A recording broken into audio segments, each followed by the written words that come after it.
اطفال نازنین سلام، امیدوار هستم جور و صحت باشید. بیایید ترانه الفبا را بخوانیم. بسم الله الرحمن الرحیم. اطفال نازنین، شما میفهمین که وقتی که درس خودم میخوانیم، وقتی که نان میخوریم، هر کاری که میکنیم باید با چی شروع کنیم؟ با بسم الله الرحمن الرحیم. درس دوم.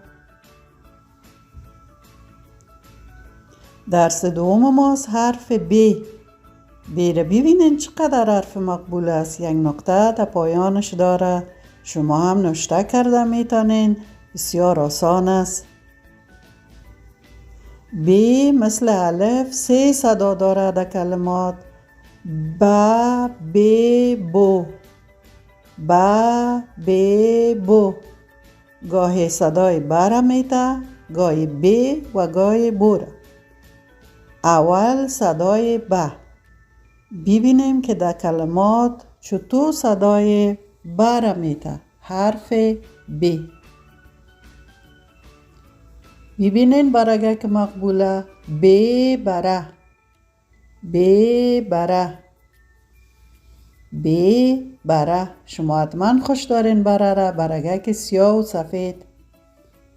ب بیرق، ب بیرق. بیرق ما چقدر مقبول است. رنگای سبز، سرخ و سیاه داره. حتما شما بیرقتان دوست دارین. باز حرف ب که در کلمات ب تلفظ میشه. حرف ب ما که در کلمات ب تلفظ میشه. ما در اینجا بینی را ب بینی مثال آوردیم. در کلمه بینی ب تلفظ میشه. بینی. و بالاخره بو. در کجا بو تلفظ میشه؟ ب در کجا بو تلفظ میشه؟ ب بود، ب بود، بود، ب بود، ب بود. و در دیگه کجا بو تلفظ میشه؟ در بوره. ب بوره، ب بوره. از بوره و آر چی چیزا ساخته میشه؟ جلبی خوشمزه، کلچه های خوشمزه که مادر جان برای شما پخته میکنه. گوش کنین که بسیار زیاد جلبی و بسیار زیاد شیرینی نخورین که دندانهایتان خراب نکنه. ببینین چقدر کلچه های مقبول و زیباست.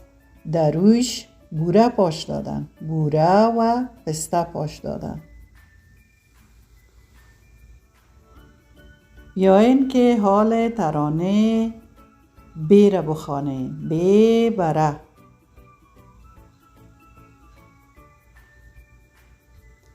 برگک من زیبا، هم سفید و هم سیاه، می رود پایین بالا، بعبع کنان خوش صدا.